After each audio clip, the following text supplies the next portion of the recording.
নমস্কার। থ্রিলিং থার্সডের আরও একটি নতুন পর্বে তোমাদের সবাইকে স্বাগত। আজ তোমরা শুনবে একটি ভিন্ন স্বাদের ভৌতিক গল্প, সুলেখক প্রীতম দের কলমে, রানী কাহিনী। আজকের গল্প পাঠে থাকছে ব্রতদীপ। অন্যান্য চরিত্রে প্রীতম, বর্ণিশা, সঞ্চিতা, আফরোজা, তৃষা, প্রাহি, প্রভাকর, শুভ এবং বুবাই।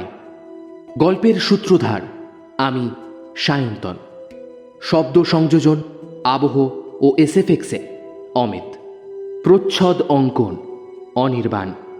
সমগ্র পরিচালনায় টিম থ্রিলিং থার্সডে। শুরু হচ্ছে আমাদের আজকের নিবেদন, রানী কাহিনী।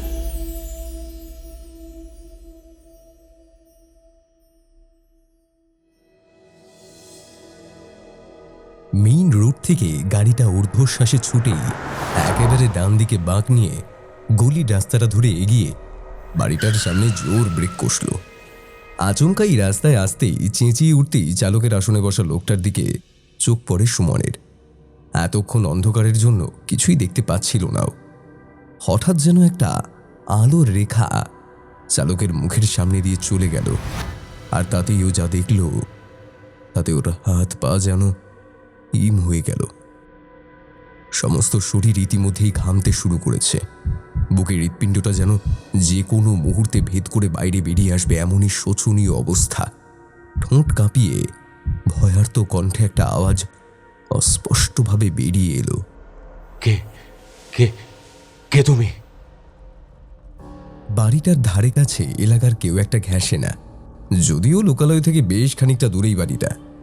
মেন রোড থেকে ডান দিকে একটু গলির দিকে বাড়িটার আশেপাশে বেশ বড় বড় আগাছা জন্মেছে।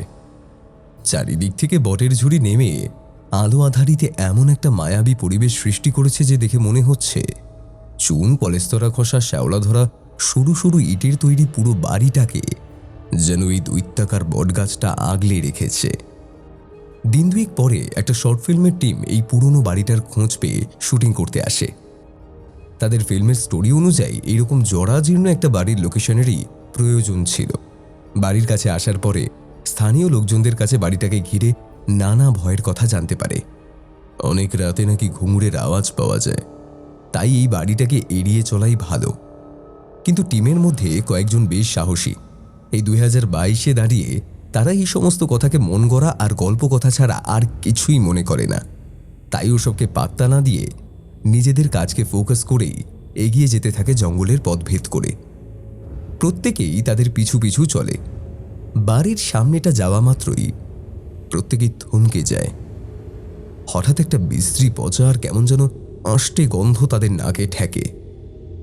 তারা ভাবে হয়তো কুকুর বেড়াল মরে পচে গেছে।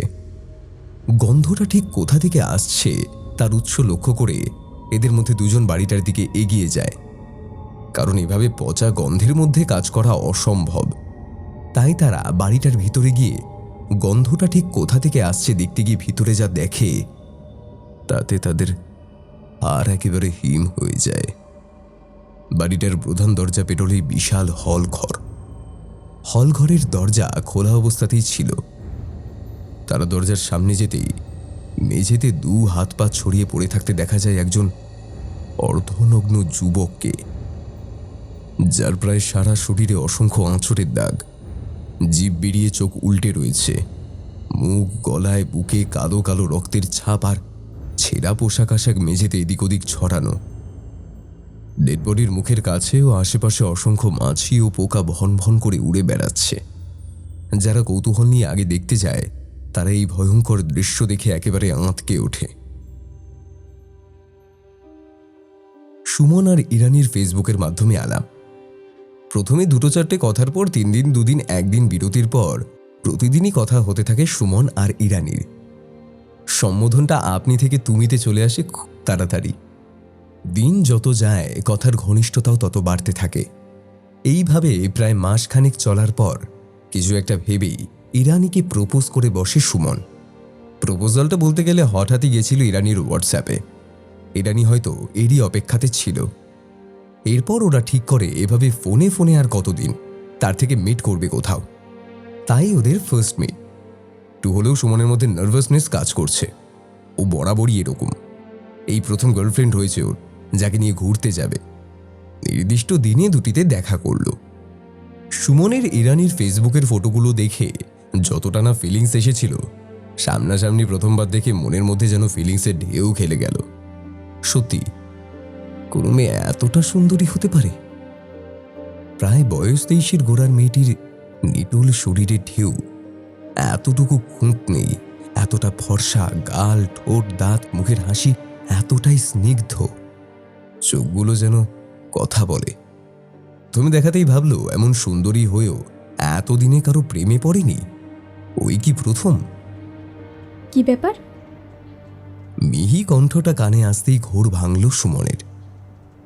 হ্যাঁ, যা বাবা, কোথায় হারিয়ে গিয়েছিলে?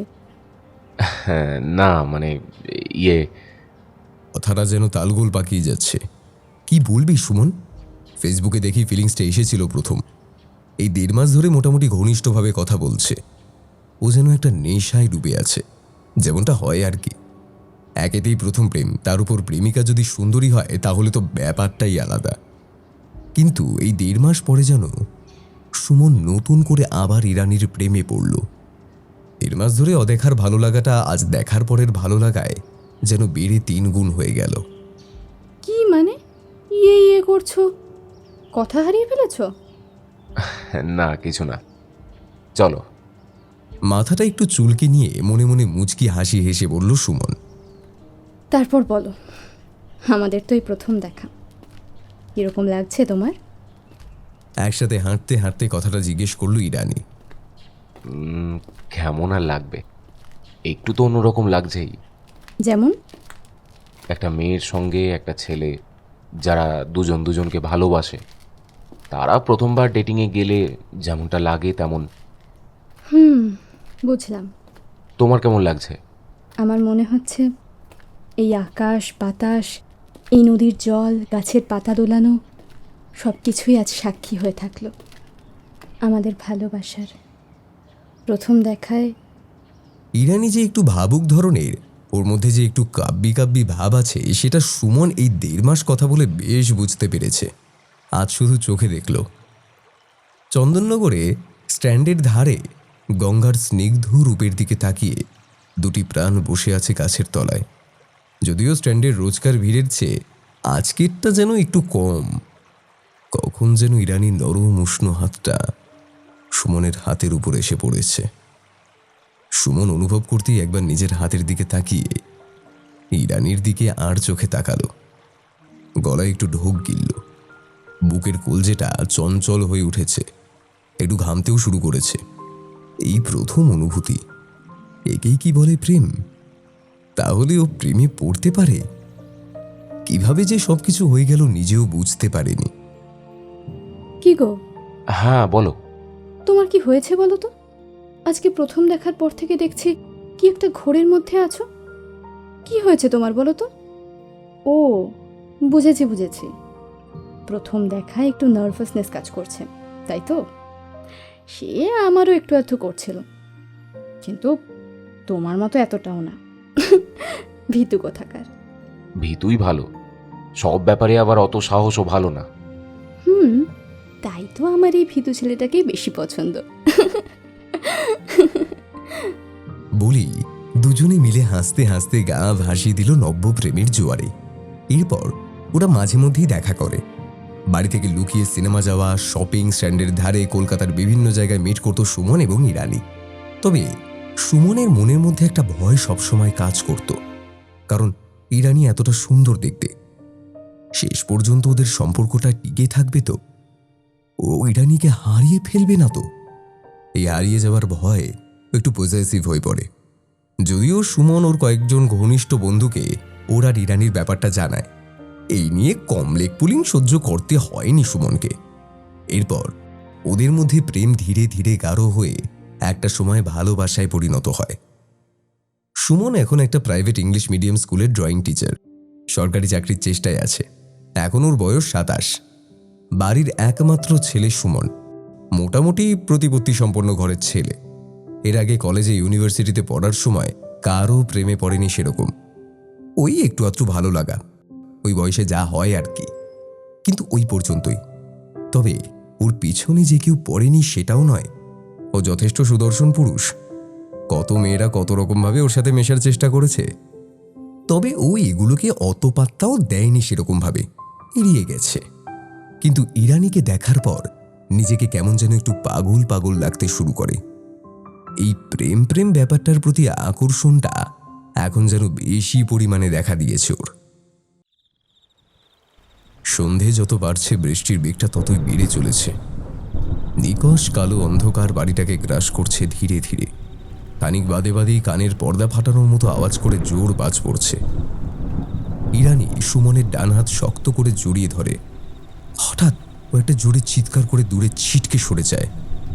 এই, তোমার হাতে ওটা কি আছে গো? উফ, কি জোর খোঁচা লাগলো, বাপরে! খুলে ফেলো ওটা। কি? ওহো, এটা এটা ওই বাজু বন্ধনী আমার হাতে ছোটবেলা থেকেই আছে। ওই আমি ছোট থাকতে মা আমার হাত দেখিয়েছিল একজনকে, তিনি বলেছিলেন আমার কি যেন ফাঁড়া না কি সব আছে, তাই এই বাজুর মধ্যে কি সব পাথর আর মাদুলি মতো আছে, পড়তে বলেছে তাই পড়ে আছি। তবে আমি এসবে বিশ্বাস করি না, ও বাদ দাও। ও আচ্ছা, বুঝলাম। সত্যি বাবা, এই যুগে তুমিও মানো এসব? খুলে ফেলো তো। থাক না, আমাদের কিছু জিনিস বর্তমান সময়ে দাঁড়িয়ে বিশ্বাস না হলেও পরিবারের জন্য, গুরুজনদের জন্য ভেবে মানতে হয়। থাক, এখনো তো ভারী ভারী জ্ঞানের কথা বলতে হবে না। কথাটা পাল্টে নিয়ে আবার ইরানি বলল, বলছি সুমন, সন্ধে হতে তো আর বেশি দেরি নেই, বৃষ্টির বেগটাও বাড়ছে। কি করবে বলো তো? এরপর যদি বাড়ি ফিরতে না পারি? আচ্ছা, আজকে রাতটা এখানে কাটিয়ে দিই না, কি বলো?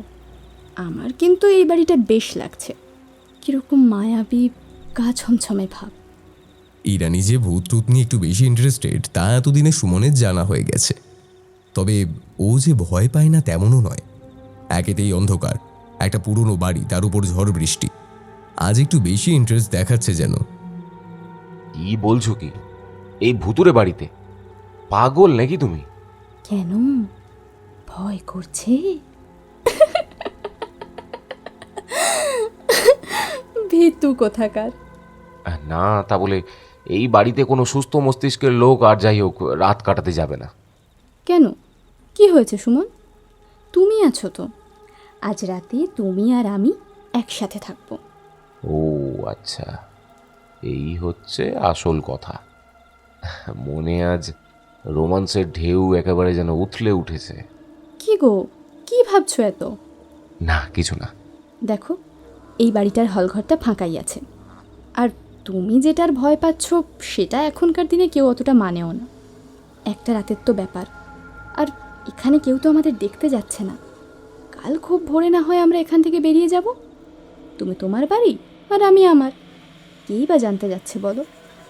আর বাড়িতে না হয় ফোন করে জানিয়ে দিচ্ছি যে বন্ধুর বাড়িতে এসে ঝড় বৃষ্টিতে আটকে গেছি। ইরানির কথাগুলো শুনে সুমনেরও একটু একটু ইচ্ছে করছিল থেকে যেতে। বিয়ের আগে এই সময় সুযোগটা হয়তো আর কখনোই আসবে না, কিন্তু নিজেকে সংবরণ করে নিয়ে মনে মনে ভাবে সুমন, না না, ঠিক হচ্ছে না, এসব কি ভাবছি আমি। এরপর ইরানিকে বলল, দেখো ইরানি, আমরা তো দুজন দুজনকে ভালোবাসি, বিয়েও করব, সব ঠিক আছে, আর আমি তোমার সব কথাই রাখি, কিন্তু প্লিজ এই কথাটা না। সবটা তো বুঝতেই পারছো, আজকের রাতটা এইভাবে বিয়ের আগে আমাদের একসঙ্গে থাকাটা একদম ঠিক হবে না। আর এই বাড়িতে তো নয়, যত রাজ্যের পোকা মশা ভূতেদের দল, ধুর। আর তোমার জন্যই তো এটা হলো, কি না ভুতুরে বাড়িতে ফটো তুলবে, ওই সময়টা নষ্ট না করলে তো আর এই বিপদে পড়তে হতো না। শোনো, এত কথা শুনে না আমার কাজ নেই, ঠিক আছে? যা খুশি তাই করো। বলেই প্রচণ্ড রেগে গেল ইরানি, যেন মেঘরাজ্যের মধ্য থেকে ইন্দ্রদেবের রাগের গর্জনকেও হার মানাবে সুমনের প্রিয়তমাটি। আরে রাগ করো না ইরানি, আমি জানি তুমি সবটা বুঝবে। আর আমার মনে হচ্ছে বৃষ্টি বেশিক্ষণ আর হবে না, এখন তাড়াতাড়ি বাড়িটা ফিরতে পারলেই হলো। তবে সেসব চিন্তা থাকলেও আমার মনে যেন তো ওই প্রশ্নটাই কিন্তু ঘুরে ফিরে আসছে। কি প্রশ্ন সুমন? এতক্ষণ পর ইরানি আবার মুখ খুলল, তবে গলার আওয়াজটা একটু নরম স্বরে। সুমনের কথাগুলো শুনে রাগটা পড়েছে বোধ হয়। তুমি কিন্তু সত্যিটা বললে না। কিসের সত্যি সুমন? কথাটা একটু অগোছালোভাবেই বলল ইরানি। ঝড়টা থামলেও বৃষ্টির বেগটা বেড়েই চলেছে, তার সাথে পাল্লা দিয়ে মেঘের চমকানি আর গর্জন। ওরা দুজন আজ এসেছিল ইতিহাস প্রসিদ্ধ কালনাতে। এখানকার প্রাচীন রাজবাড়ি, 108 শিব মন্দির, আরও দর্শনীয় জায়গাগুলো ঘুরতে আর নিজেদের মতো করে একটু সময় কাটাতে। সুমনের বাড়ি হিন্দমোটর আর ইরানির ত্রিবেণী। ইরানি এর আগে কালনা কোনো দিন ঘুরতে আসেনি। সুমন এবার ঘুরতে যাওয়ার জায়গাটা ঠিক করাতে ও রাজি হয়ে গেল। রাজবাড়ি, 108 শিব মন্দির, সিদ্ধেশ্বরী অম্বিকা কালী মায়ের মন্দির, নিত্যানন্দ মহাপ্রভুর বিয়ে স্থান, মহিষ ও মর্দিনীতলা, সব দর্শনীয় জায়গাগুলো দেখার সময় হঠাৎ রাস্তার একপাশে জঙ্গলের মতো জায়গাটায় ইরানির চোখ পড়ে বাড়িটা। বটগাছের ঝুড়িগুলো নেমে এসেছে বাড়িটার উপর থেকে নিচ পর্যন্ত। সুমন, এই তো মনে হচ্ছে এই বাড়িটাই। কোন বাড়িটা? আরে এই বাড়িটা। কি এই বাড়িটা? এটা আবার দেখার কি আছে? এই বাড়িটার মধ্যে একটা ইন্টারেস্টিং ব্যাপার আছে, আর এটাই মনে হয় সেই বাড়িটা। কি বলছো বলো তো? এই বাড়িটায় কি ইন্টারেস্টিং ব্যাপার আছে? আর তুমিই তো বলেছিলে এর আগে নাকি কোনোদিন কালনা আসোনি, এই প্রথম। তাহলে তুমি চিনলে কি করে? আরে আমি আসিনি ঠিকই, কিন্তু আমি শুনেছি এই কালনায় একটা ছোট্ট জমিদারের বাংলো বাড়ি আছে, একটু জঙ্গলে ঘেরা, কেমন একটা ভুতুড়ে টাইপের। আমি ভাবছিলাম এই বাড়িটায় কটা ফটোশ্যুট করব। এই চলো না, আমার কটা ফটো তুলে দেবে প্লিজ। আরে আমিও দেবো তোমার, চলো না প্লিজ। এতগুলো জায়গায় ফটো তুলেও তোমার হলো না? এই ভুতুরে বাড়িতেই ছবি তুলতে হবে? সত্যি, চলো। আর কি? ইরানির কথা খুব একটা ফেলতে পারে না সুমন। ছবি তুলতে তুলতে হঠাৎ পশ্চিম আকাশ কালো করে জোর ঝড় ওঠে, সেই সঙ্গে শুরু হয় মুষলধারে বৃষ্টি। ওরা দুটিতে ওই বাড়িতে বেশ খানিকক্ষণ আশ্রয় নেওয়ার পর বৃষ্টিটা সামান্য ধরে এলে আকাশের গতি ভালো না দেখে রাত 8টা নাগাদ সুমনের কথা মতো কোনো মতে ভিজতে ভিজতেই বেরিয়ে পড়ে স্টেশনে ট্রেন ধরার উদ্দেশ্যে। ইরানির এই ঝড় বৃষ্টিতে বেরোনোটায় একটু আপত্তি ছিল, তার উপর এভাবে বৃষ্টির রাতে নির্জনে সুমনের সঙ্গ পাওয়াটা যেন ছাড়তেই চাইছিল না কোনো মতে। কিন্তু সুমনের বিয়ের আগে এভাবে একসাথে রাত কাটাতে আপত্তি আর জোড়াজুড়িতে অগত্যাই বেরিয়ে আসতে হলো। কিন্তু এই দুর্যোগে কে রাস্তায় বেরোবে? রাস্তায় বেরিয়ে একটাও টোটো অটো না দেখতে পাওয়ায় বৃষ্টি মাথায় নিয়েই কিছুটা দূরে একটা দোকানের ছাউনিতে আশ্রয় নিল। বৃষ্টিটা আরও কিছুটা থেমে আসলে কিছুটা এগিয়ে গিয়ে একটা টোটোর চালক কোনো মতে বেশি ভাড়ার বিনিময়ে রাজি হয়। টোটো যখন স্টেশনে এসে পৌঁছয়, রাত 9টার লোকাল প্রায় ছাড়বো করছে। কোনো মতে দৌড়ে ট্রেনটা ধরে ওরা। ট্রেনে সুমন লক্ষ্য করে ইরানিকে কেমন যেন গম্ভীর গম্ভীর লাগছে। ঠিক ঝড় ওঠার আগের মুহূর্তে যেমনটা আকাশের অবস্থা হয়, ঠিক তেমন হয়ে সিটের এক কোণায় জানলার ধারে গিয়ে বসে ইরানি। সুমন পাশে গিয়ে বসায়, একবার আর চোখে তাকায় ইরানি। ইতিমধ্যে বৃষ্টিটা থেমে এসেছে। অন্ধকারের মধ্যে আকাশের বুকে মেঘের চমকানির আলো ফুটে উঠছে। এদিকে ইরানির ফোনের চার্জও শেষ হয়ে ডেড হয়ে গেছে। সুমনের ফোনেও নেটওয়ার্ক নেই, চার্জও প্রায় শেষের দিকে। কি জানি বাড়ি থেকে কতবার ফোন করেছে, না জানি ইরানির বাড়িতেও কত না চিন্তা করছে। এত চিন্তার মধ্যেও সুমনের মাথায় কিন্তু অন্য একটা ভাবনা শুধু ভাবিয়েই চলেছে। এবার সেই প্রশ্নটা করেই বসে সুমন ইরানিকে। সুমনের সেই একই প্রশ্ন শুনে একটু বিরক্ত হয়েই উত্তরটা দেয় ইরানি। তোমার এখন এইসব কথা না জিজ্ঞেস করলেই নয়। আমি ভাবছি বাড়ি যাব কিভাবে, আর উনি বারবার বলেছিলাম রাতে ওখানে থেকে যেতে। এখন শুধু টেনশন বাড়ানো ছাড়া আর কিছুই না। ইরানি যেন কেমনভাবেই বলল কথাগুলো। কামরায় গোনাগুন্দি কয়েকজন। রাতে ট্রেন ছুটে চলেছে শোঁ শোঁ শব্দে। কিছুক্ষণ দুজনের মধ্যে কথা হওয়ার পর ত্রিবেণী স্টেশন আসতেই ইরানি বলে, আসছি গো, সাবধানে যেও তুমি। বাড়ি ফিরে একটা মেসেজ করে দিও কিন্তু। সুমন মাথাটা হালকা নেড়ে শুধু বলে। কিন্তু এ কি, ইরানি এত রাতে বাড়ি কি করে যাবে? ও ইরানিকে একা ছাড়লো কি করে? এইসব চিন্তা মাথাতেই নেই একদম সুমনের। মুখটা থম করে, শরীরটা পাথরের মতো নিথর করে কি যেন ভেবে চলেছে একদিকে তাকিয়ে। কি এমন বলল ইরানি? অত রাতে বাড়ি ফিরে সুমন কারোর সাথে কথা বলে না, কিছু মুখে দেয় না। রাতে দু চোখের পাতা কিছুতেই এক করতে পারে না সুমন। শুধু কানে ভাসতে থাকে ট্রেনে বসে বলা ইরানির কথাগুলো। কিছুতেই যেন ওই নামটা মনে করতে পারছে না। আর ওর চোখে ভাসছে তার সাথে ওই বাড়িটায় দেখা অদ্ভুত দৃশ্যগুলো। আচ্ছা, তুমি কি যেন জানতে চাইছিলে তখন সুমন? ট্রেনের মধ্যে হঠাৎ করে বলে উঠেছিল ইরানি কথাটা। সুমন মুখ ফিরে তাকায় ইরানির দিকে। আচ্ছা সুমন, তুমি বাইজিদের নাচ দেখেছ? তুমি বলো, রানী কোনোদিন বাইজি হয়? ঘুঙুরগুলো পরে আমাকে ভালো লাগছিল না। এই কি গো, চুপ করে গেলে কেন? বলো না। কি হয়েছে কি তোমার? কি সব বলছো? আর ওই বাড়িতেও তুমি এরকমই করছিলে, আর এখন আবার এইসব কথা। সত্যিটা কি ইরানি? এটাই তো আমি জানতে চাইছি সেই কখন থেকে। কেন, তুমি আমাকে এখনো চিনতে পারোনি? সত্যি বাবা। ইরানি, কি হয়েছে তোমার একটু পরিষ্কার করে বলবে? বাড়ির বউ হয়েও, রাজপরিবারের রানী হয়েও পরিচয় গোপন করে রানীত্ব খুঁচিয়ে পরিচয় পায় একজন বাইজি নামে। হ্যাঁ হ্যাঁ, একজন সতী সাবিত্রী স্ত্রীর শরীরকে যখন নিজের স্বামীর প্ররোচনাতেই স্বামীর সামনেই পরপুরুষেরা শিয়াল কুকুরের মতো ছিঁড়ে খায়, সেই কষ্ট, সেই অপমান বোঝো তুমি? না না, বুঝবে না। এই পুরুষ সমাজ তা কোনো দিনও বুঝবে না, কোনো দিনও না। ইরানি, কত না সাধ করে এই জমিদার পরিবারের বউ হয়ে এসেছিল অন্নদা। তখন কি বুঝেছিল এই বিয়েটাই তার কাল হবে? সব স্বপ্ন আশা ভেঙে চুরমার হয়ে যাবে। ফাঁকা ট্রেন শো শো শব্দ করে ছুটে চলেছে রাতের নীরবতা ভেদ করে, কখনো ধীর হয়ে তো কখনো আবার দ্রুত। সুমন হতবম্ব হয়ে শুনতে থাকে ইরানির কথাগুলো। কি বলছে ইরানি এসব?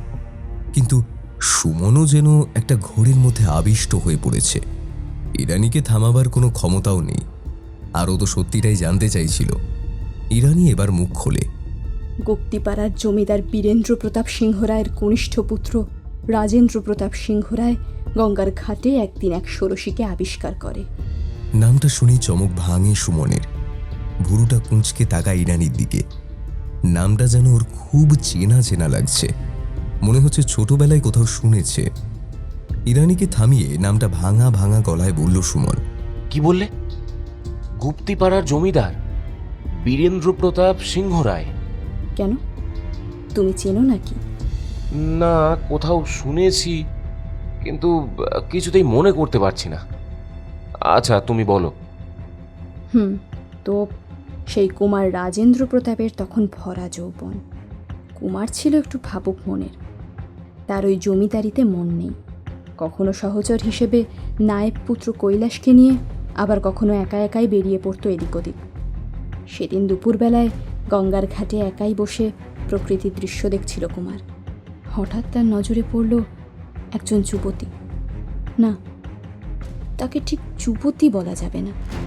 কৈশোর থেকে সবেমাত্র যৌবনে পা দিয়েছে। তাকে ষোড়শী বলাই শ্রেয়। সেই ষোড়শীর একেবারে নিটোল দেহ, বিস্তর ঘন কালো চুল এলিয়ে, কোমল ভাঁজ পরা কাঁধে একখানা ঘড়া নিয়ে, পরনে আটপৌরে সাদা ও গোলাপি বর্ণের শাড়ি, নুপুরের শব্দে ধীরে ধীরে ঘাটের সিঁড়ি পেরিয়ে জলের দিকে নেমে চলেছে। ঠিক তখনই নিজেকে আড়াল করে কুমার রাজেন্দ্র প্রতাপ। গাছের আড়াল থেকে দেখতে থাকে ষোড়শী স্নান। না, কুমার তার এখনো মুখ দেখতে পায়নি। তবে জলে ডুব দিয়ে ওঠার পর ষোড়শী যখন মুখের সামনের ভিজে চুলগুলো দুই হাত দিয়ে সরায়, গাছের আড়াল থেকে কুমার এক দৃষ্টে তাকিয়ে থাকে। এ কি অপূর্ব সুন্দরী, একেবারে দুধ সাদা ফর্সা, ঠোঁট দুটো গোলাপের পাপড়ির মতো লাল, কাজল কালো চোখ দুটো এক পলকে যেন কোন মায়ার জালে জড়িয়ে ফেলবে।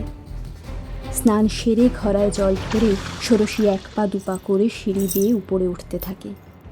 জলে ভেজা সিক্ত কাপড় তার বুকের সাথে সেঁটে রয়েছে।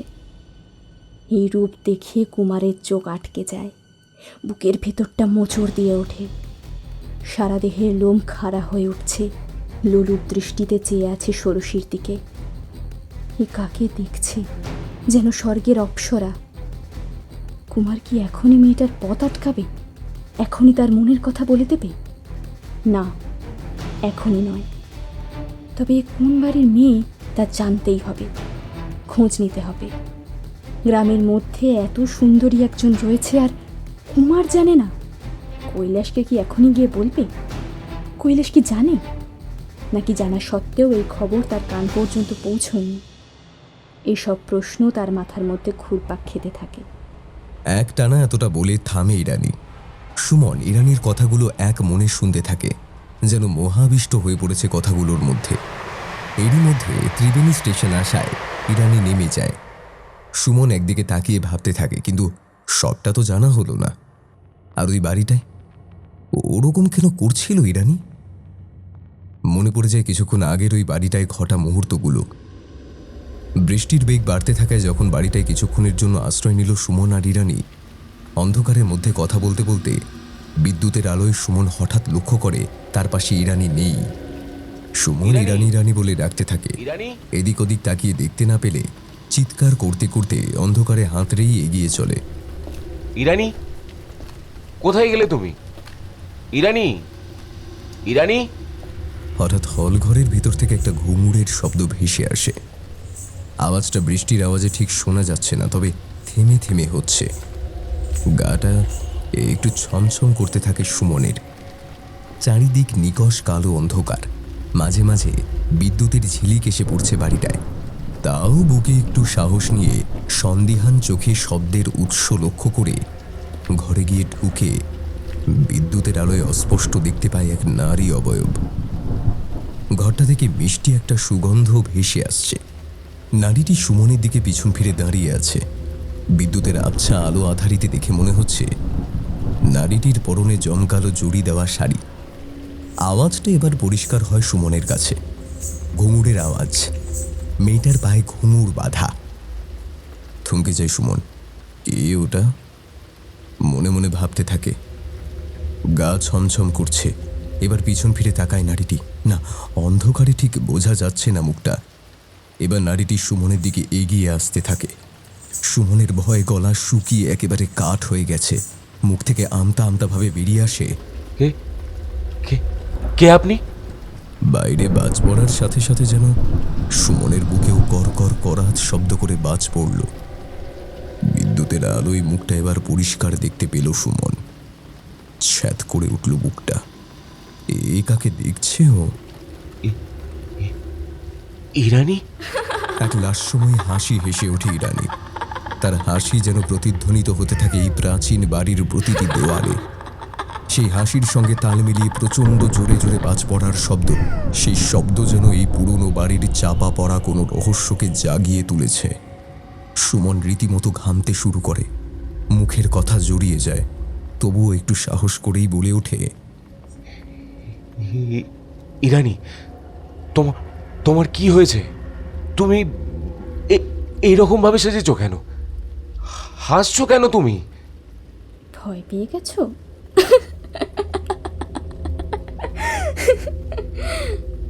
ইরানি, রাগ করো না সুমন। আচ্ছা সুমন, এই শাড়িটা পরে আমাকে কেমন লাগছে? আরে দেখো, ঘুঙুর পরেছি। দাঁড়াও। সুমন ইরানির আচরণ কথাবার্তা শুনে হতবাক হয়ে গেল। এবার ইরানি নাচের ভঙ্গিতে দাঁড়িয়ে নাচের তাল তুলে নাচতে শুরু করলো। হঠাৎ সুমন স্তম্ভিত হয়ে দেখতে থাকলো ইরানির নাচ। বাইরে বৃষ্টিটা এক টানা হয়েই চলেছে। নাচ থামিয়ে পা থেকে ঘুঙুর খুলে ইরানি সুমনকে দেখালো। এই দেখো সুমন, এটা অন্নদাকে পড়তে বাধ্য করা হয়। আর এই দেখো, এই আয়নাটা দেখতে পাচ্ছ? এটায় অন্নদা রোজ সাজে, সেই প্রথম দিন থেকে তার আসার অপেক্ষায়। কিন্তু এত বছরেও কেউ আসেনি। আর এই দেখো, এই শাড়িটা অন্নদার শাড়ি, যেটা পরেই অন্নদা প্রচণ্ড কষ্টে।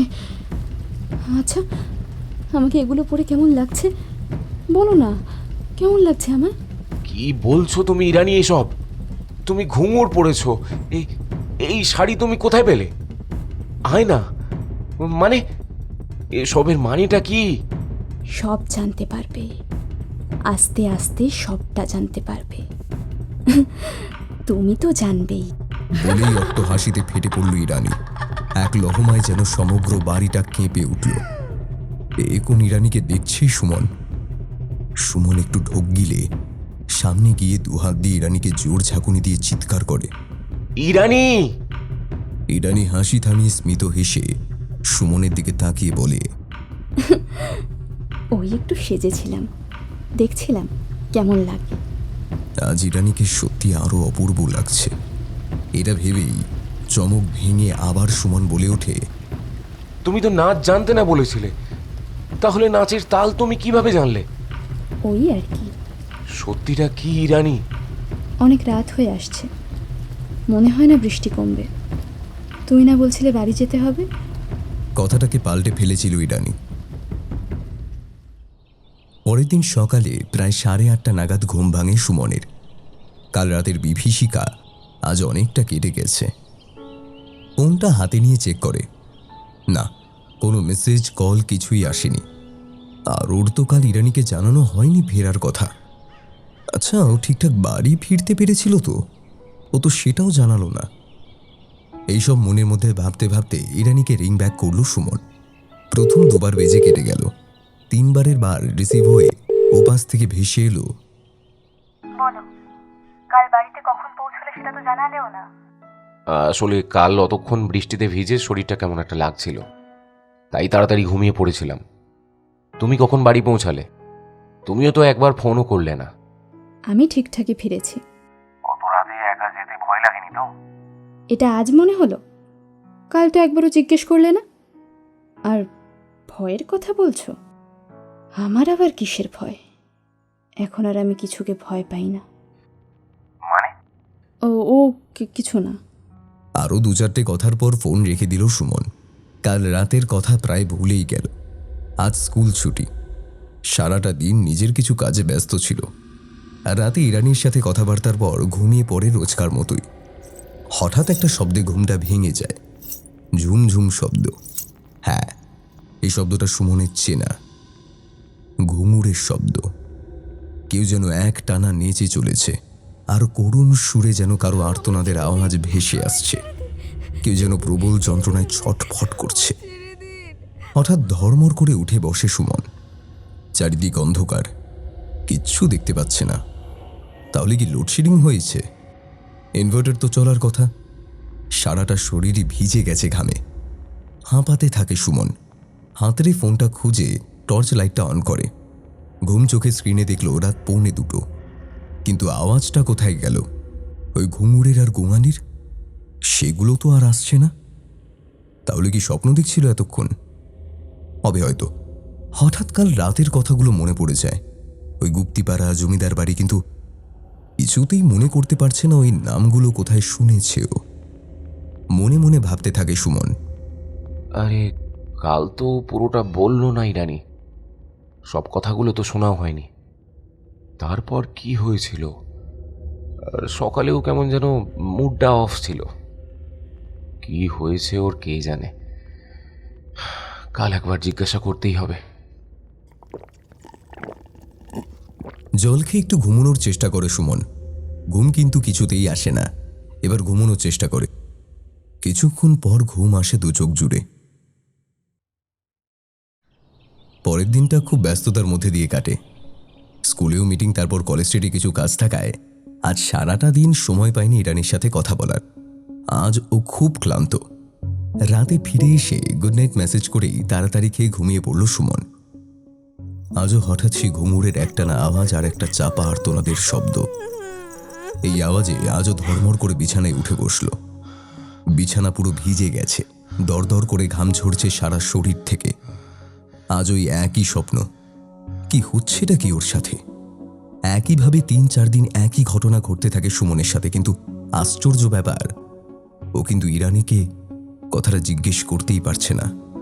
হয় ও কোনো কাজের প্রেসারে সময় পাচ্ছে না, হয়তো ভুলে যাচ্ছে। কিন্তু রোজ একই ঘটনা কেন ঘটছে? রোজ একই স্বপ্ন কেন দেখছে ও? দিন 7 পর সুমনের সাথে আবার দেখা হলো ইরানির। আজ রবিবার, ছুটির দিন। রাস্তা দিয়ে পাশাপাশি দুজন কথা বলতে বলতে হেঁটে চলেছে। আজ সুমন প্রতিজ্ঞা করেই রেখেছে মনে মনে, আজ যে করেই হোক শেষটা জানতে চাইবেই ওই রানীর কাছ থেকে। কি জানি, নারী চরিত্র বেজায় জটিল, কিছুই বোঝা যায় না। তবে আজ ইরানির মুখটা দেখে মনে হচ্ছে মুখটা ঠিকঠাকই আছে। কি গো, আজ মুখটা এত গম্ভীর কেন তোমার? কি হয়েছে শুনি? আচ্ছা ইরানি, সেদিন তো সবটা বলা হয়নি তোমার। কোনটা গো? ওই যে জমিদার বাড়ির ঘটনা, ওই অন্নদার কথা।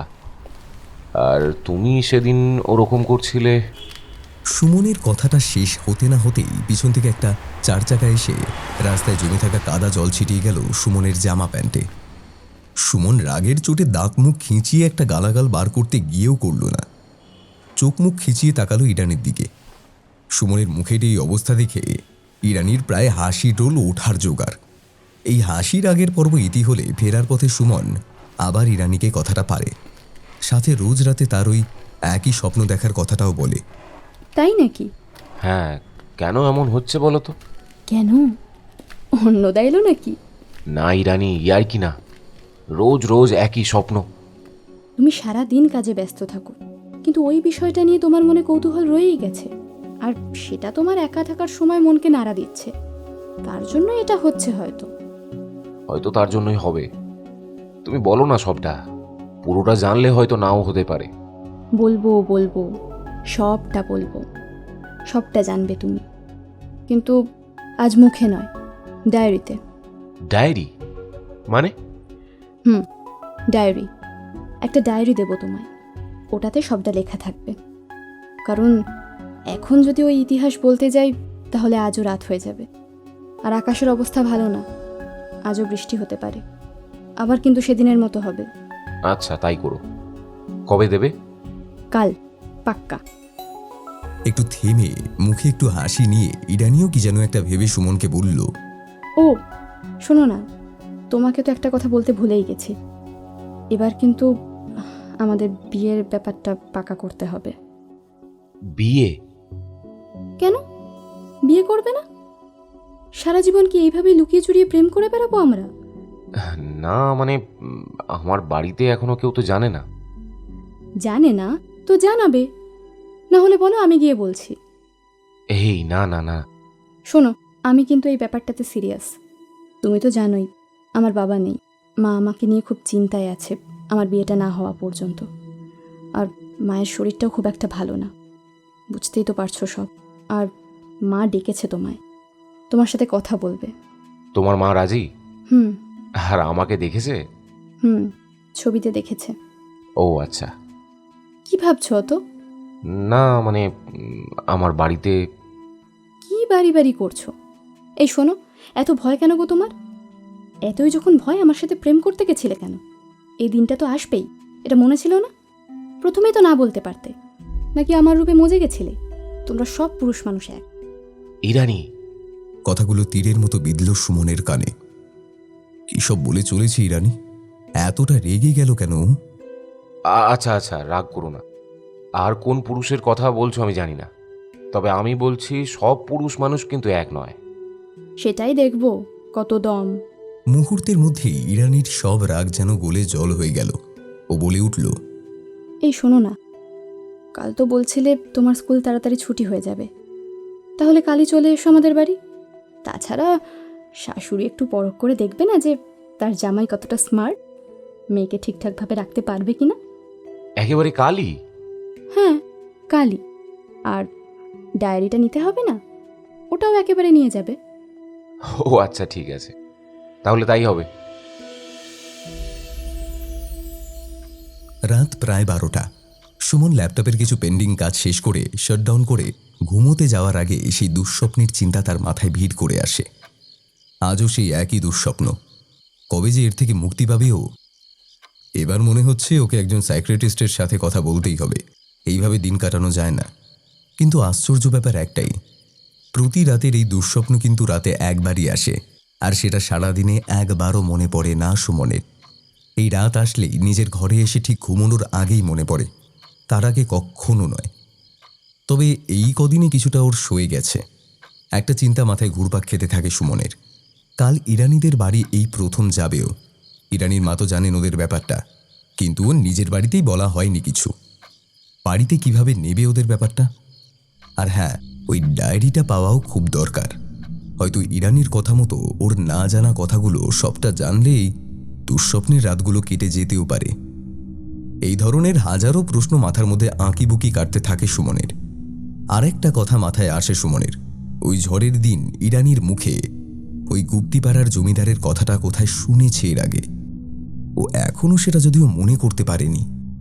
না, এইসব প্রশ্নের চিন্তার মায়াজালে আটকে গিয়ে কিছুতেই ঘুম আসছে না সুমনের। মোবাইলে মিউজিক প্লেয়ারটা অন করে ইয়ার প্লাগ দুটো কানে গুঁজে কিছুক্ষণের মধ্যেই সমস্ত ভাবনারা উবে গিয়ে তন্দ্রা জড়িয়ে ধরে সুমনের দু চোখ জুড়ে। আজ সকালটা খুব ফ্রেশ লাগছে, রাতে ঘুমটাও হয়েছে বেশ। বাথরুম থেকে বেরিয়ে আজ হঠাৎ মনে পড়ে, আরে কাল তো ওই দুঃস্বপ্নটাও দেখেনি। কি ব্যাপার? আর সকালেই কাল রাতের স্বপ্নটা না দেখার কথা মনে পড়ে গেল। অদ্ভুত, এরকমটা গত 8 দিনে একবারও হয়নি। আজ হলো কি করে? এই সব ভাবতে ভাবতে আবার এটাই ভাবল, যা হয়েছে ভালো হয়েছে। ওই দুঃস্বপ্ন যত না আসবে ততই ভালো। তবে স্নান করার সময় হাতের উপর বাজুবন্ধনীটা হঠাৎ ছিঁড়ে যায়। এই সময় হঠাৎ বাথরুমের দেওয়ালে একটা টিকটিকি ডেকে ওঠে। স্নান সেরে ওর উপর বাজুবন্ধনীটাকে নিজের ঘরে টেবিলের ড্রয়ারে রেখে দেয়। ফ্রেশ হয়ে ব্রেকফাস্ট সেরে বেরিয়ে যায় রোজকার মতো। বেরোনোর সময় বাড়িতে জানিয়ে যায় ফিরতে রাত হবে, এক বন্ধুর বাড়ি নেমন্তন্ন আছে। সুমন ঠিকানা অনুযায়ী ইরানিদের বাড়িতে যখন পৌঁছয় তখন বিকেল 4টে। বাড়িটা একতলা। ও বাড়িতে ঢোকার আগে লক্ষ্য করে পাড়ার কিছু লোক ওর দিকে কিরকম অদ্ভুতভাবে তাকিয়ে আছে, আর তারা নিজেদের মধ্যে কি যেন কানাঘুষো করছে। কিছু লোক তো আবার ইরানিদের উঠোনের গেট পর্যন্ত চলে এসেছে ওকে লক্ষ্য করে। সুমনের এইসব দেখে কেমন যেন অস্বস্তি লাগে। যাই হোক, ও এসব পরোয়া না করে দরজায় টোকা দেয়। ইরানি এসে দরজাটা খোলে।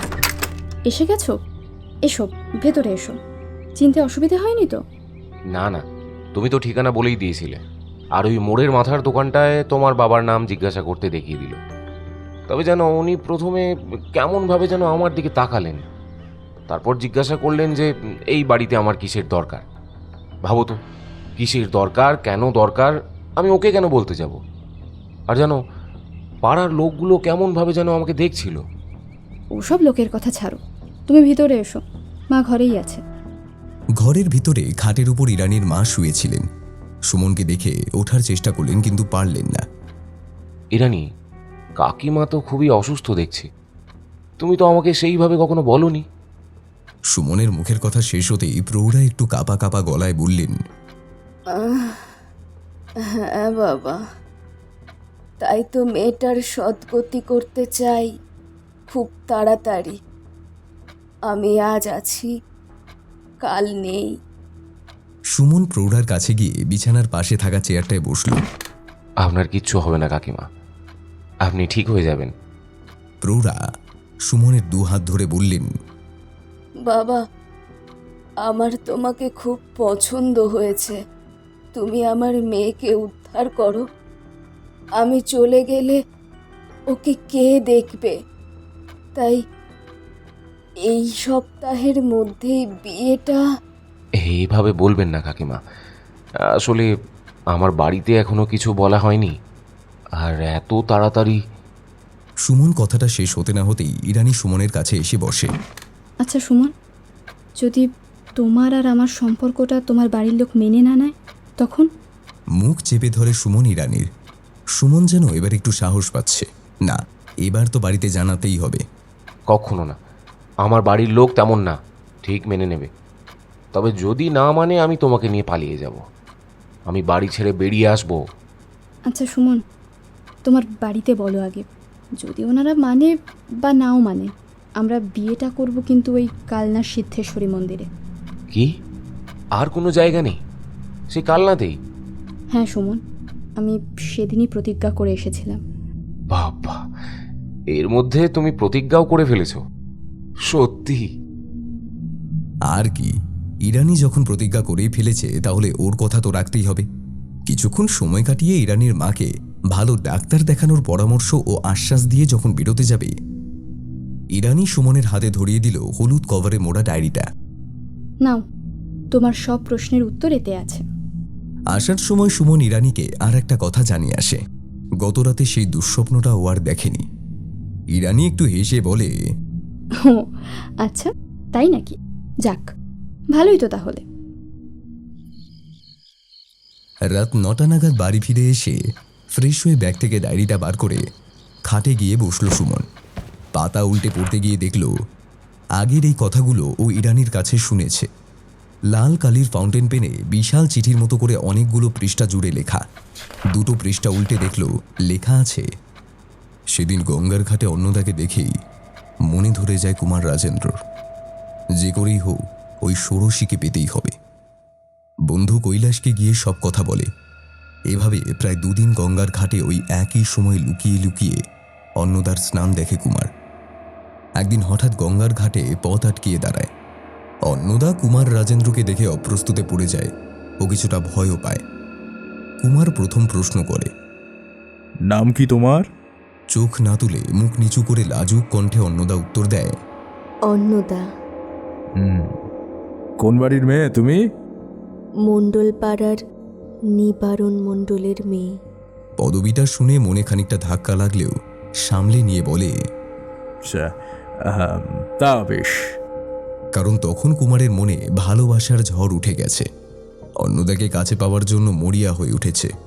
এসব জাতপাত তার কাছে এখন নগণ্য, তাই আর সামলাতে না পেরে প্রস্তাবটা পেরেই বসে। তুমি কি জানো, তোমার এই সৌন্দর্য, তোমার এই রূপ যৌবন আমার রাতের ঘুম কেড়ে নিয়েছে।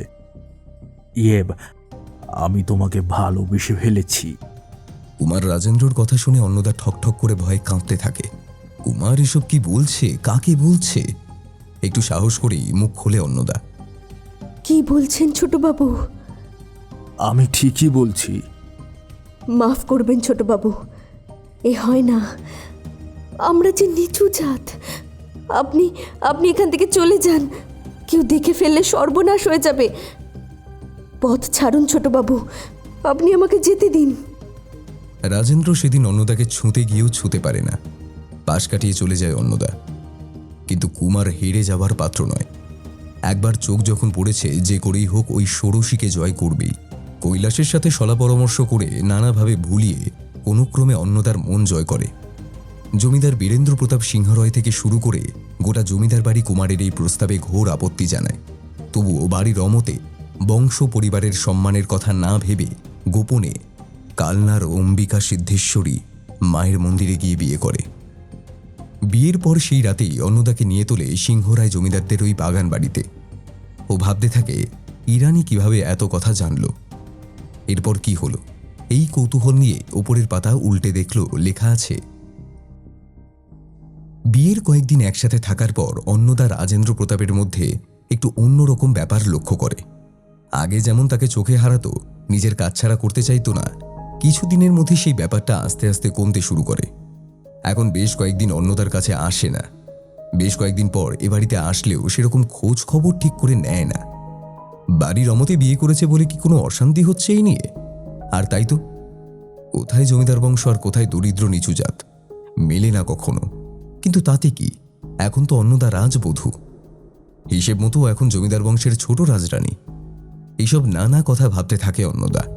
একদিন এক দাসীর কাছে জানতে পারে স্বামীর এই পরিবর্তনের কারণ। কথা শুনেই মাথা ঘুরে যায় অন্নদার। সে শুনে তার স্বামী নাকি ইদানিং অন্য কোনো নারীতে আসক্ত হয়েছে। সেখানেই প্রায় রাত কাটায়। অন্নদার জীবনে নেমে আসে দুঃখের করাল গ্রাসের ছায়া। ওদিকে অন্নদার বাইরে বেরোনোর পথ বন্ধ। নিজের বাড়িতে বৃদ্ধ বাবা ছাড়া আর সাতকুলে কেউ নেই তার। সেখানে যাওয়ার উপায়ও নেই। তার স্বামী অন্নদার দাসীকে বলে গেছে সে যাতে একা বাইরে না বেরোয়। মনের দুঃখে দিন কাটাতে কাটাতে এইভাবে বেশ কয়েকদিন যাওয়ার পর হঠাৎ এক রাতে মদ্যপ অবস্থায় বাড়িতে ঢুকে রাজেন্দ্র প্রতাপ। রানী অন্নদা তার স্বামীর এই রূপ দেখে যেন চিনতে পারে না। এক লোলুপ দৃষ্টিতে চেয়ে আছে তার দিকে। ধীরে ধীরে কামাতুর চোখে এগিয়ে আসে অন্নদার দিকে। অন্নদা তার স্বামীর এই মূর্তি আগে কখনো দেখেনি। রীতিমতো ভয় পেয়ে যায় সে। ভয়ার্ত কণ্ঠে আঁতকে ওঠে, কি করছেন? আপনাকে আপনাকে এরকম লাগছে কেন? রাজেন্দ্র প্রতাপ অন্নদার দিকে এগিয়ে যেতে যেতে বলে, সুন্দরী, তোকে কত কামনার পর আমি পেয়েছি তুই জানিস? তুই তো আমার যৌবনের তৃষ্ণা মেটাবি। আয় আয় আয়, কাছে আয় আয়। কি করছেন কি? আপনি যে আমার স্বামী, আমি আমি যে আমি যে আপনার সহধর্মিনী। কে? সহধর্মিনী? ব্যঙ্গের সুরে বিকট হাসি হেসে ওঠে রাজেন্দ্র প্রতাপ। অন্নদার কাছে গিয়ে জোর করে জাপটে ধরে বলে, তোকে আমি বিয়ে করেছি শুধুমাত্র আমার কামনা তৃপ্তির জন্য। হ্যাঁ, কামনা। তোর রূপ সৌন্দর্য যেন আমার রাতের ঘুম কেড়ে নিয়েছিল রে সুন্দরী। আচ্ছা আচ্ছা, তুই তো সুন্দরী কেন হলি? বল না, সুন্দরী কেন? বলে অন্নদার কোমরের ভাঁজ থেকে বুক পর্যন্ত লোলুপ দৃষ্টিতে চোখ বোলায়। আজ কোন কুমারকে দেখছে অন্নদা? এই কি সেই কুমার যে একদিন তাকে ভালোবাসার কথা জানিয়েছিল, যে কিনা একদিন ভর সন্ধ্যায় কিছু বকাটে বদমাইশের হাত থেকে ভগবানের মতো এসে তাকে উদ্ধার করেছিল? আতঙ্কিত চোখ মুখ নিয়ে এসব ভাবতে থাকে অন্নদা। হঠাৎ রাজেন্দ্রর কথায় অন্নদা চমকে ওঠে। সুন্দরী রে, আমি তোকে রানী করেছি শুধুমাত্র তোকে ভোগ করার জন্য। আমার এই পরিবার তোকে কোনো মেনে নেবে না, বুঝলি? আর তোকে দেখার পর থেকে এই বুকের কলিজাটা মোচড় দিয়ে উঠেছিল রে।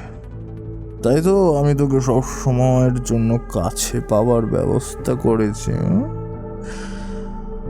তো কি জানিস, তোর মতো আরেকটা সুন্দরীর হদিস পেয়েছি। আরও তোর মতো তো যদি সাবিত্রী না, তোমায় সুখ দিতে জানে।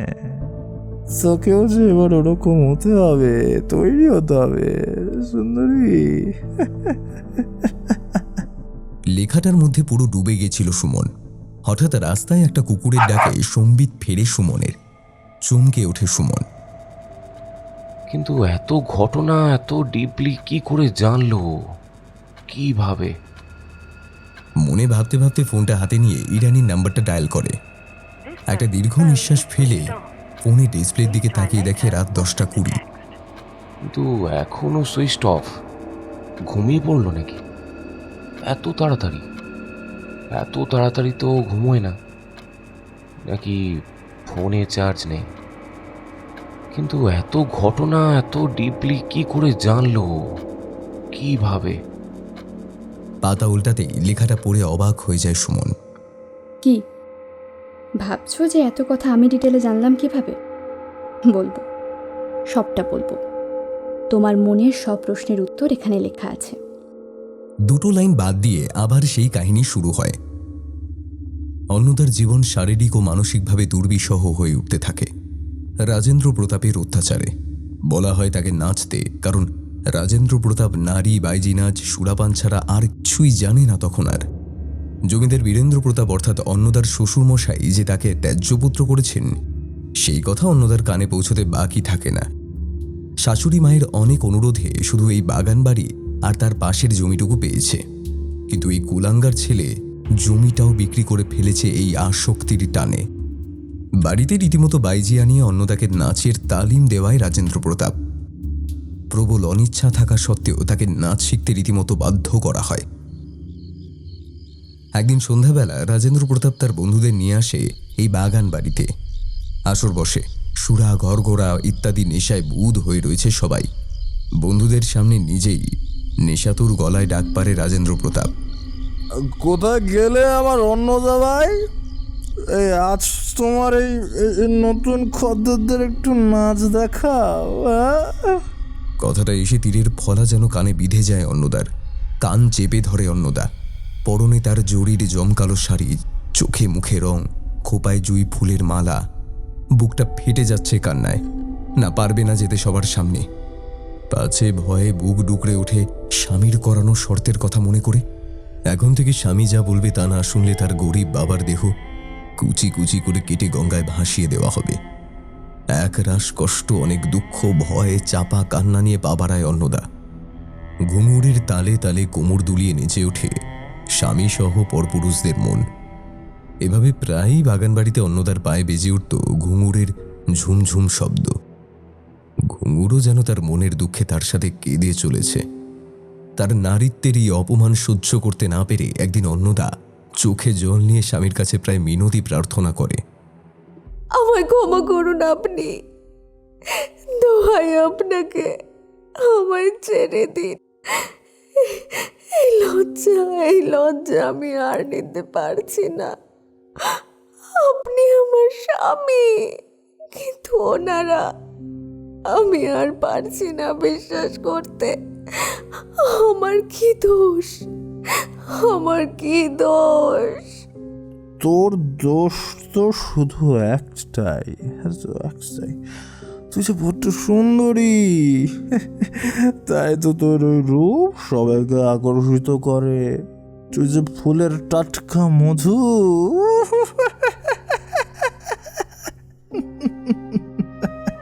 সবে তো নেচেছিস সবার সামনে, কেউ তো তোর গায়ে হাত দেয়নি, এবার দেবে।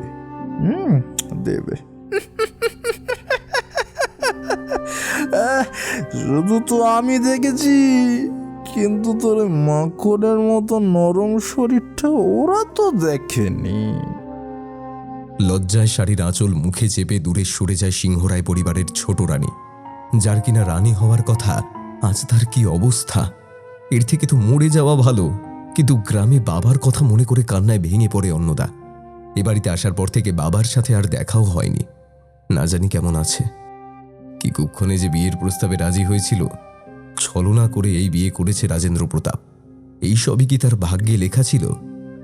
এইসব ভাবতে ভাবতে রাতটা কাটে।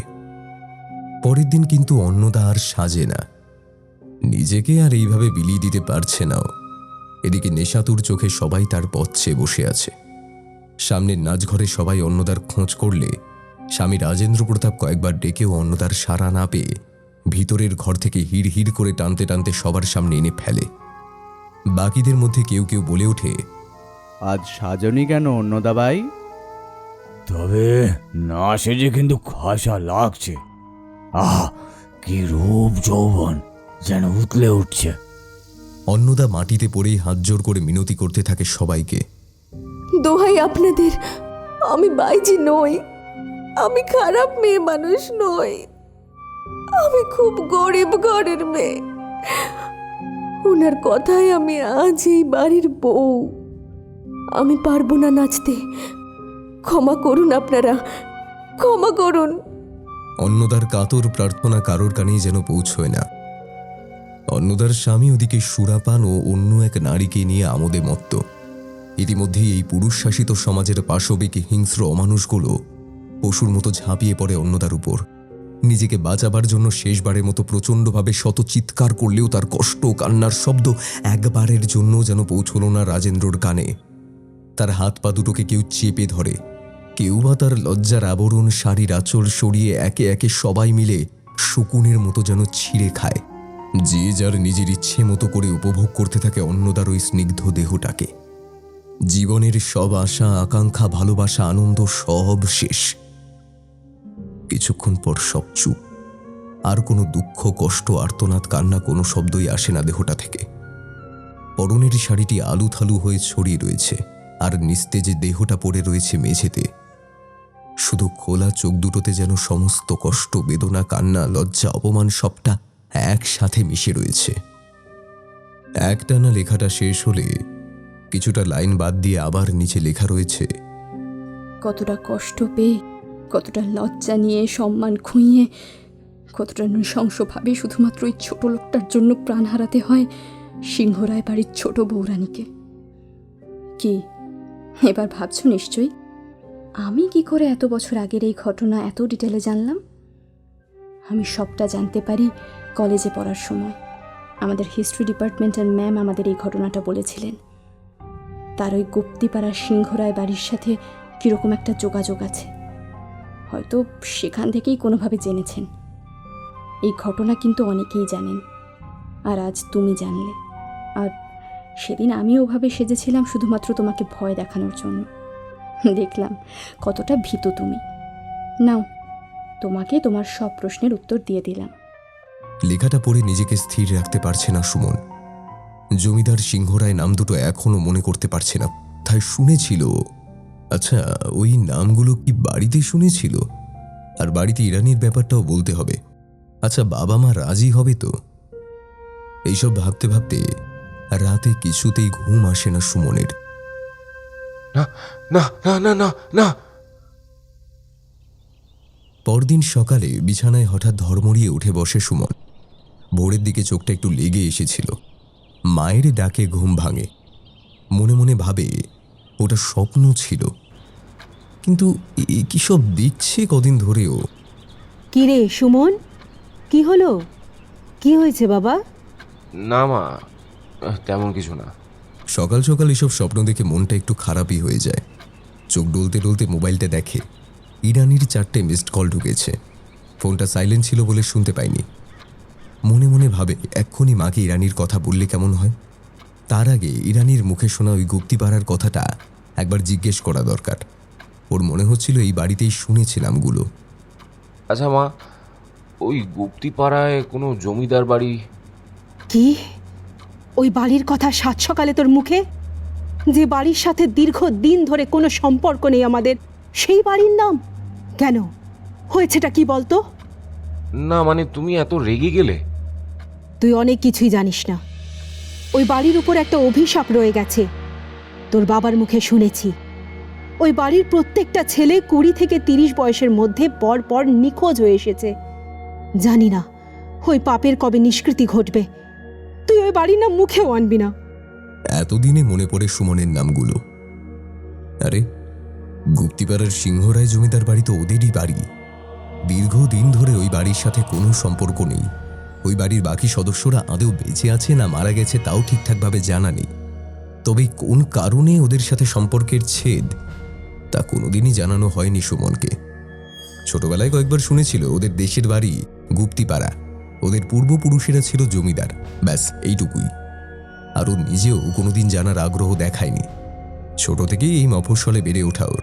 কিন্তু ওর পদবীও যে সিংহরায় সেটাও এতদিনে বেমালুম ভুলে গেছিল। সেটা থেকেও একবারও মনে পড়ল না। এতদিন পর সত্যিটা জানতে পেরে নিজের বংশের প্রতি কেমন একটা ঘৃণা জন্মাচ্ছে। মনে মনে ভাবে সুমন। ঠিকই করেছো বাবা, ওই বাড়ির সঙ্গে কোনো রকম সম্পর্ক না রেখে। এই জন্যই হয়তো মা আজকে এতটা রেগে গেল। কিন্তু ছেলে নিখোঁজ কি বললো মা? যাকে, ওটা পরে জিজ্ঞাসা করা যাবে। যাই হোক, অন্তত এটা তো জানা গেল। কিন্তু আগে ইরানির ব্যাপারটা বলা দরকার। একটু দুনামোনা করতে করতে একটু সাহস নিয়েই মাকে বলে ফেলে ইরানির কথাটা। সবটা শুনেই সুমনের মা সুলেখা একেবারে তেলে বেগুনে জ্বলে ওঠে। এত দূর সব ডিসিশন নিয়ে নিয়েছিস একাই? একেবারে বিয়ে পর্যন্ত এগিয়ে গেছিস? মা প্লিজ, ইরানিরা খুব অসহায়। তুমি তো সবটাই শুনলে। ওর মায়ের শরীরটাও খুব একটা ভালো নেই। আমি কিচ্ছু জানি না। তোর বাবা কিছুতেই এই মেয়েকে মেনে নিতে রাজি হবে না। আর আমারও মত নেই, কারণ মিস্টার ঘোষালের সাথে আমাদের কথা হয়ে আছে। ঠিক সময়ে ওনার মেয়ের সাথেই তোর বিয়ে হবে, এটাই শেষ কথা। আর শোন, এখন এসব ভাবনা ছেড়ে রেডি হয়ে ডিউটিতে যা।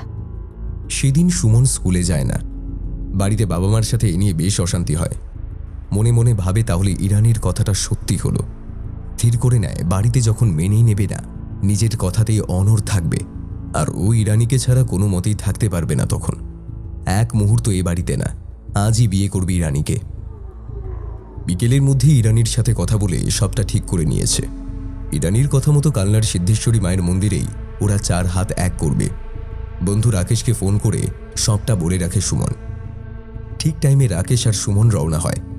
ওদের গন্তব্যের দিকে যাওয়ার সময় ত্রিবেণী থেকে ইরানিকে তুলে নেয়। আজ দুজনের মুখ দেখে মনে হচ্ছে দুজনে বেশ খুশি। একে অপরের সাথে বিবাহ বন্ধনে আবদ্ধ হতে চলেছে। ওদের বাঁধা দেওয়ার মতো কেউ নেই। ড্রাইভারের সিটে থাকা সুমনের বন্ধু রাকেশও বেশ হাসি ঠাট্টা ইয়ার্কি করতে করতে গাড়ি চালাতে থাকে। সন্ধে হব এমন সময় গাড়িটা মন্দিরের রাস্তাটায় না গিয়ে ডান দিকে বাঁক নেয়। বাঁক নিয়ে ঊর্ধ্বশ্বাসে ছুটে চলে গলিটার দিকে। সুমন চেঁচিয়ে ওঠে, আরে রাকেশ, কোথায় নিয়ে যাচ্ছিস? আমাদের তো সিদ্ধেশ্বরী মায়ের মন্দিরে যাওয়ার কথা। মন্দিরের রাস্তা তো এদিকে নয়। আরে ভাই, আস্তে আস্তে, আরে অ্যাক্সিডেন্ট হয়ে যাবে তো। ড্রাইভারের সিটে বসে থাকা রাকেশের দিকে তাকাতেই আলো আধারিতে দেখল রাকেশের জায়গায় বিভৎস এক নারী দেহ। দেহটার সামনের দিকে, ঘাটটা পুরো ঘুরে রয়েছে ওর দিকে। চোখের সাদা অংশে মনি নেই, দাঁতগুলো এলো পাথারি, মুখ থেকে কালো রক্ত গড়িয়ে পড়ছে, চুলগুলো এলোমেলোভাবে পেঁচিয়ে রয়েছে সারা মাথা জুড়ে। মুখটা যেন এক পৈশাচিক হাসি হাসছে। সুমন প্রচণ্ডভাবে ভয় পেয়ে আর্তনাদ করে ওঠে। কে কে কে তুমি? ইরানি? রাকেশ? বাদিকে মাথাটা ঘোরাতেই দেখে এতটা রাস্তা ইরানি বসে এসেছিল সেই জায়গায় ইরানি নেই, জায়গাটা খালি। সুমন খুব জোরে চিৎকার করতে থাকে। ইরানি কোথায় গেলে? রাকেশ, রাকেশ তুই কোথায় গেলি? সুমন দেখতে পায় ড্রাইভারের পাশের সিটে বেহুশের মতো হয়ে পড়ে রয়েছে রাকেশ। হঠাৎ গাড়ির দরজাটা খুলে গিয়ে একটা গয়না ভর্তি হাত হিচড়ে টেনে নামায় সুমনকে গাড়ির ভেতর থেকে। দু হাত দিয়ে জলজ্যান্ত মানুষটাকে টানতে টানতে নিয়ে চলে জঙ্গলে ঘেরা বাড়িটার ভিতরে। সুমন যেন কোনো এক মোহ বলে চলেছে ওই পিশাচিনীর সাথে। তার দেহের সমস্ত শক্তি যেন লোপ পেয়েছে। বাড়িটার ভিতরে ঢুকতেই কড়িকাঠের ঝুলন্ত ঝাড়লণ্ঠন আপনা থেকেই জ্বলে ওঠে। হতভম্ব হয়ে থাকে সুমন। রীতিমতো ভয় পেলেও ওর যেন সমস্ত শক্তি হ্রাস পেয়েছে। পালানোর ক্ষমতাটুকুও আর নেই। কি হচ্ছে কিচ্ছু বুঝতে পারছে না ও। ঝাড়লণ্ঠনের আলোয় পিশাচিনীর মুখের দিকে তাকিয়ে চমকে উঠে জোর একটা আর্তনাদ করে ওঠে। না না না, বাঁচাও বাঁচাও! ওর সমস্ত শরীরটা ভিজে গেছে ঘামে। হাত পা বরফের মতো ঠান্ডা হয়ে গিয়ে ঠক ঠক করে কাঁপছে।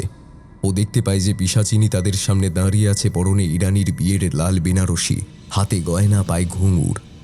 মণিবিহীন চোখ দুটো দিয়ে যেন প্রবল ঘৃণা আর প্রতিশোধের আগুন ঠিকরে বেরিয়ে আসছে। দুই গাল জুড়ে ও দুই হাতে নখের আঁচড়ের দাগ, সেখান থেকে রক্ত ঝরছে। মুখ থেকে আলকাতরার মতো গাঢ় তরল রক্ত বেয়ে পড়ছে। হঠাৎ একটা বিকট পৈশাচিক অট্টহাসি হেসে ওঠে পিশাচিনী। সাথে সাথে যেন ভূমিকম্পের মতো সমগ্র বাড়িটা কেঁপে ওঠে। ওই রক্তমাখা মুখ আর ওই প্রতিশোধের চোখ নিয়ে ঘাড় ঘুরিয়ে সুমনের কাছে এগিয়ে আসে পিশাচিনী। চেরা খসখসে গলায় বলে ওঠে, কি ভোগ করবি না আমায়? কর ভোগ কর। কতটা কষ্ট, কতটা অপমান, কতটা দুঃখ সহ্য করতে হয়েছিল আমায় সেদিন। আজ এতগুলো বছর ধরে সেই প্রতিশোধের আগুন জ্বলছে আমার সারা শরীর জুড়ে। শকুনগুলো আমায় ছিঁড়ে খেয়েছিল। এতদিন তোর অপেক্ষাতেই তো ছিলাম আমি।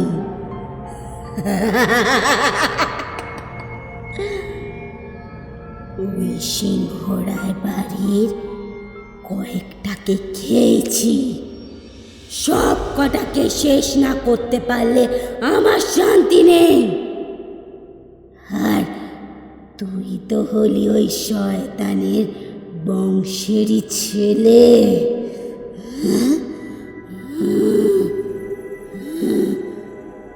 আমায় আমায় ছেড়ে দাও, ছেড়ে দাও আমায়। ইরানি, ইরানি কোথায়? ঠক ঠক করে কাঁপা কাঁপা গলায় বলে ওঠে সুমন। হঠাৎ যেন ছায়ার মতো একটা অবয়ব ভেসে ওঠে সুমনের সামনে। অবয়বটা সুমন খুব ভালো করে চেনে। সে আর কেউ নয়, ইরানি। ইরানির দিকে এগিয়ে গিয়ে ইরানিকে ধরতে যায় সুমন। কান্না ভেজা গলায় ইরানি বলে ওঠে, সুমন, তোমার থেকে আমি অনেক দূরে চলে গেছি।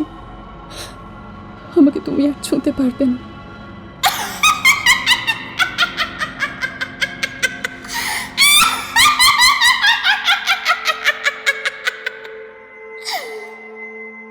সেদিন ঝড়ের রাতে আমার ওপর হওয়া অন্যায়ের প্রতিশোধ নিতে গেছিলাম আমি। বাঁধা দিয়েছিল তোর হাতে বাঁধা ওই মাদুলিটা। সেটা তো আজ আর নেই। আজই তোর শেষ দিন। এই জন্যই তো বিয়ের লোক দেখিয়ে ইরানির রূপ ধরে তোকে এখানে এনেছি। সুন্দরী নারী দেহের প্রতি এত লোভ না তোদের পুরুষদের? তোরা সব কটা পুরুষই সমান। অনেক কষ্ট দিয়েছিল তোর বংশ আমায়, আর তারই প্রতিশোধ নেব আজ। আমার হাতে মরবি তুই। না, ওকে মেরো না, মেরো না তুমি, ওকে ছেড়ে দাও। আজ আমার জন্যই এত কিছু। আমি সেই ঝড়ের রাতে দরজার উপরে ওই লাল কাপড়ে মোড়া জিনিসটাকে দেখে অতিরিক্ত কৌতূহল নিয়ে ওই ঘরের দরজাটা না খুললে এই ভয়ঙ্কর দিনটা দেখতে হতো না। ওই ঘরে এতদিন বন্দি অবস্থাতে ছিল অন্নদারী অতৃপ্ত আত্মা, যাকে আমি মুক্ত করে ফেলেছি। সব দোষ আমার, আর সেই দোষের সাজাও আমি পেয়েছি তোমার থেকে আলাদা হয়ে গিয়ে। সুমন, আমি আর বেঁচে নেই, আর ও তোমাকে বাঁচতে দেবে না। পালাও সুমন, পালাও। তোমাকে আমি মরতে দেখতে পারবো না। তুমি পালাও এখান থেকে। মানে তুমি কি বলছো ইরানি? তুমি বেঁচে নেই মানে? হ্যাঁ? আতঙ্কে ভয়ে গলা শুকিয়ে কাঠ হয়ে গেছে। গলা থেকে কাঁপা কাঁপা ভাবে বেরিয়ে আসে কথাগুলো। সুমন এসব কি দেখছে, কি শুনছে? নিজেকে কিছুতেই স্থির রাখতে পারছে না ও। সব ধাঁধা লাগছে, আবছা হয়ে আসছে চোখ। হ্যাঁ সুমন, আমি আর বেঁচে নেই, আর ওদিন আমি নিজে থেকে সাজিনি। তুমি আর কথা বাড়িও না, পালাও। কোথায় পালাবি তুই? আমি যেমন তিলে তিলে কষ্ট পেয়ে অসহ্য যন্ত্রণা সহ্য করে মরেছি, তেমন তোকেও কষ্ট দিয়ে মারবো। মর তুই, মর। বলেই ওই পিশাচিনী দুহাত দিয়ে সুমনের দেহটাকে শূন্যে তুলে আছড়ে মাটিতে ফেলে। সুমনের পরনের জামা প্যান্ট ছিঁড়ে ধারালো নখ দিয়ে সারা শরীরে আঁচড় কাটতে থাকে পিশাচিনী। সারা শরীরের প্রচণ্ড যন্ত্রণায় আর জ্বালায় ছটফট করতে করতে গোঙাতে থাকে সুমন। ওদিকে ওই ছায়াময় ইরানির অবয়ব মুখ থেকে কান্না মিশ্রিত গলায় ক্রমাগত আসতে থাকে, ছেড়ে দাও ওকে, মেরো না, ওকে মেরো না। ঠিক সেই সময় ওই পিশাচিনী নিজের দুহাত দিয়ে টেনে হিচড়ে নিয়ে এসে টুটি টিপে ধরে সুমনের। চোখ উল্টে গিয়ে মুখ থেকে কালো রক্ত গড়িয়ে পড়তে থাকে ওর। মুখ থেকে শেষবারের মতো একটা প্রবল চিৎকার শুধু বেরিয়ে আসে। কিছুক্ষণ পর প্রচণ্ড যন্ত্রণায় ধরফড় করতে করতে নিস্তেজ হয়ে পড়ে দেহটা। সব স্তব্ধ, শুধু ভেসে আসছে একটা হালকা কান্নার আওয়াজ। মুহূর্তের মধ্যে উপরের জ্বলন্ত ঝাড়লণ্ঠনটা নিভে যায়। চেরা গলায় কান ফাটানো একটা বিকট হাসি প্রতিধ্বনিত হতে থাকে এই ভগ্নপ্রায় বাংলো বাড়িটার প্রতিটি দেওয়ালে।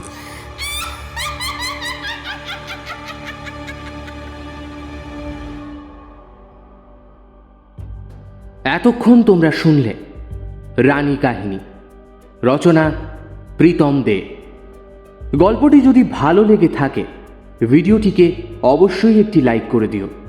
চ্যানেলটি সাবস্ক্রাইব করে আমাদের পাশে থেকো প্রতি সপ্তাহে এরকম নানান স্বাদের গল্প শোনার জন্য। আর হ্যাঁ, নোটিফিকেশন বেলটা অন করতে ভুলো না। আজ এই পর্যন্তই। আগামী সপ্তাহে আবার দেখা হবে তোমাদের সাথে আরও একটা নতুন গল্প নিয়ে। সবাই সুস্থ থেকো, ভালো থেকো। শুভরাত্রি।